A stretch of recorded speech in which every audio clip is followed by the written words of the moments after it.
Vishnu sir ಅಭಿಮಾನಿಗಳಿಗೆ ಸರ್ಕಾರ ಕಟ್ಟರ ಅಂತ ಬೇಡಿದ್ದು ಅದಕ್ಕೋಸ್ಕರ ನಮ್ಮ ನ್ಯಾಯಕ್ಕೆ ಕೈ ಕಟ್ಟಿ ನಾಯಕ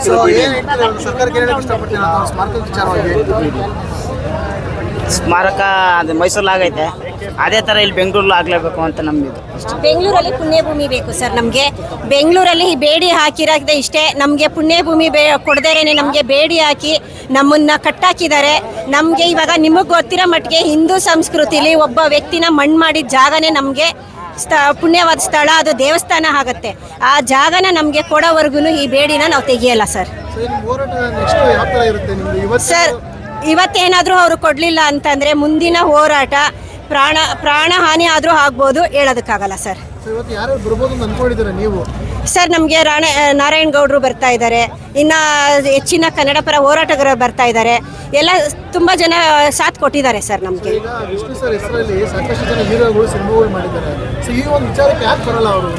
ಸರ್ ಅವ್ರನ್ನ ಪ್ರಶ್ನೆ ಕೇಳಬೇಕು. ಇವಾಗ ಅವರು ಯಾಕೆ ಬರ್ತಾ ಇಲ್ಲ ಅಂತ ಅವ್ರನ್ನ ಪ್ರಶ್ನೆ ಕೇಳಬೇಕು, ಮತ್ತೆ ಸರ್ಕಾರ ಯಾಕೆ ನಮಗೆ ನ್ಯಾಯ ಕೊಡ್ತಾ ಇಲ್ಲ ಅಂತ ಸರ್ಕಾರನ ಕೇಳಬೇಕು.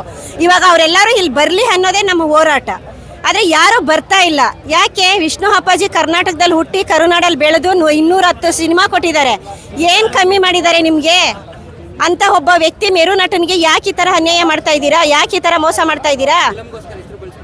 ಅವರೆಲ್ಲರೂ ಅವ್ರು ಬೆಳೆಯೋದಕ್ಕೆ ಮಾತ್ರ ಅವ್ರ ಹೆಸರನ್ನ ಹಾಕೊಂಡಿದ್ದಾರೆ ಹೊರ್ತು, ಅವ್ರ ಹೆಸರನ್ನ ಬಳಸ್ಕೊಂಡಿದ್ದಾರೆ ಹೊರ್ತು ಹೋರಾಟಕ್ಕೆ ಅಂತ ಇಲ್ಲಿವರೆಗೂ ಹೋರಾಟಕ್ಕೆ ಬೇಡ ಸರ್. ಬರೀ ಪುಣ್ಯ ಭೂಮಿಗೆ ಬಂದು ಒಂದು ಕಡ್ಡಿ ಹಚ್ಚಿಲ್ಲ ಸರ್ ಯಾರೂ ಹೀರೋಗಳು. ಅವ್ರ ಹೆಸರು ಹಾಕಿ ಹೆಸರು ಮಾಡಿರೋ ಪಿಕ್ಚರ್ ಮಾಡಿರೋರು ಇವತ್ತು ಪುಣ್ಯ ಭೂಮಿಗೆ ಬಂದು ಕಡ್ಡಿ ಒಂದು ಕರ್ಪೂರ ಹಚ್ಚಿಲ್ಲ ಸರ್. ಅವ್ರಿಗೆ ಬೆಳೆಯೋದಕ್ಕೆ ವಿಷ್ಣು ಅಪ್ಪಾಜಿ ಹೆಸರು ಬೇಕು, ಅವ್ರು ಗುರುತಿಸ್ಕೊಳ್ಳೋದಕ್ಕೆ ವಿಷ್ಣು ಅಪ್ಪಾಜಿ ಹೆಸರು ಬೇಕು.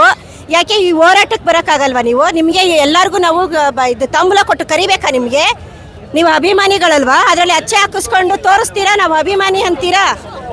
ಯಾಕೆ ಇದಕ್ಕೆ ಎಚ್ಚರಿಕೆ ಕೊಡೋಕ್ಕೆ ನಿಮಗೆ ನಾವು ತಾಂಬೂಲ ತೊಗೊಂಡು ಬರಬೇಕಾ? ಅಭಿಮಾನಿಗಳು ಅಂತ ಅದ್ರಲ್ಲಿ ತೋರಿಸ್ಕೊಂಡು ನೀವು ಹೆಸರು ಮಾಡೋರಿಗೆ ತಾಕತ್ತಿಲ್ವಾ ಇಲ್ಲಿ ಬಂದು ನಿಂತ್ಕೊಂಡು ಮಾತಾಡೋದಕ್ಕೆ? ಹೇಳಿಗಳ ನೀವು ಅಭಿಮಾನಿಗಳಲ್ವಾ ನೀವು?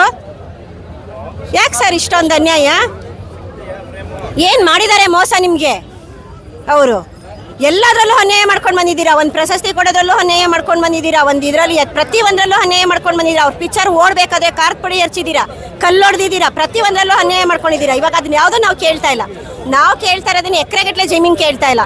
ನಾವು ಕೇಳ್ತಾ ಇರೋದು ನಮ್ಮ ಅಪ್ಪಾಜಿನ ಮಣ್ಣು ಮಾಡಿರೋ ಪುಣ್ಯ ಭೂಮಿನ ನಮಗೆ ಪೂಜೆ ಮಾಡೋದಕ್ಕೆ ಬಿಟ್ಕೊಡಿ, ಗುಡಿ ಅಷ್ಟು ಜಾಗ ಬಿಟ್ಕೊಡಿ ಅಂತ ಕೇಳ್ತಾ ಇದ್ದೀವಿ ಸರ್. ಇನ್ನೇನು ಕೇಳ್ತಾ ಇದ್ದೀವಿ ಅವರು? ನಾವು ಸರ್ಕಾರನ ನಮ್ಗೇನಾದರೂ ಮನೆ ಕಟ್ಕೊಡೋದು ಕೊಡಿ ಅಂತ ಕೇಳ್ತಾ ಇದ್ದೀವಾ? ಇಲ್ಲ. ಸರ್ಕಾರಕ್ಕೆ ಇಲ್ಲ, ನಮಗೆಲ್ಲ ಏನೋ ಸೈಟ್ ಬೇಕು ಅಂತ ಕೇಳ್ತಾ ಇದ್ದೀವಾ? ಇಲ್ಲ. ನಾವು ಕೇಳ್ತಾ ಇರೋದು ನಮಗೆ ಪುಣ್ಯ ಭೂಮಿ ಪೂಜೆ ಮಾಡೋದಕ್ಕೆ ಗುಡಿ ಅಷ್ಟು ಜಾಗ ನಮಗೆ ಬಿಟ್ಕೊಡಿ.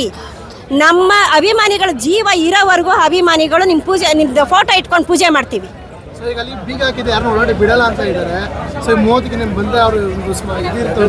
ಸರ್ ಹೋದ ವರ್ಷ ಮೊನ್ನೆ ಹುಟ್ಟುಹಬ್ಬಕ್ಕೆ 12 ಗಂಟೆಗೆ ಬಿಟ್ಟಿದ್ದಾರೆ ಸರ್. ಒಂದು ಹೂವು ಹಾಕಕ್ಕೆ ಬಿಟ್ಟಿಲ್ಲ. ನಮ್ಗೆ ಎಷ್ಟು ನೋವಾಗ್ಬೋದು ಸರ್? 12 ಗಂಟೆ ಮೇಲೆ ನಾವು ನಮ್ಮ ಆರಾಧ್ಯ ದೈವನಿಗೆ ಒಂದು ಹೂವು ಹಾಕ್ತೀವಿ ಅಂದರೆ ನಮ್ಗೆ ಎಷ್ಟು ನೋವಾಗುತ್ತೆ ಸರ್? ನಮಗೆ ಎಷ್ಟು ಪೂಜಿಸ್ಕೊಂಡು ಮನೇಲೆಲ್ಲ ಪೂಜೆ ಮಾಡಿ ದೇವ್ರ ಥರ ಪೂಜೆ ಮಾಡಿ ಅವ್ರನ್ನ ಅಭಿಮಾನ ಇದಕ್ಕೆ ಬರ್ತೀವಿ, ಅವ್ರ ಪುಣ್ಯ ಸ್ಥಳಕ್ಕೆ ಬರ್ತೀವಿ ಅಂತಂದರೆ ಒಂದು ಹೂವು ಹಾಕಕ್ಕೆ ಬಿಡಲಿಲ್ಲ ಅಂತಂದರೆ ನಾವು ಅಭಿಮಾನಿಗಳಿರೋದ್ರ ಬದಲು ಸಾಯೋದ ಮೇಲಲ್ವಾ ಸರ್? ನಾವು ಸತ್ರು ಸಿದ್ಧ ಸರ್, ಸಾಯೋದಕ್ಕೂ ಸಿದ್ಧವಾಗಿದ್ದೀವಿ. ಆದರೆ ಪುಣ್ಯ ಭೂಮಿನ ಯಾವುದೇ ಕಾರಣಕ್ಕೂ ಬಿಟ್ಕೊಡಲ್ಲ ಸರ್. ಖಂಡಿತ ಸರ್, ಯಾವುದೇ ಕ್ಷಣಕ್ಕೂ ಯಾವುದೇ ಪ್ರತಿ ಕ್ಷಣ ಇರ್ಬೋದು, ಪ್ರತಿ ಗಳಿಗೆ ಇರ್ಬೋದು, ನಮ್ಮ ಹೋರಾಟ ಇದ್ದೇ ಇರುತ್ತೆ. ಇನ್ನೂ ಉಗ್ರವಾಗಿರುತ್ತೆ ಸರ್ ನಮ್ಮ ಹೋರಾಟ.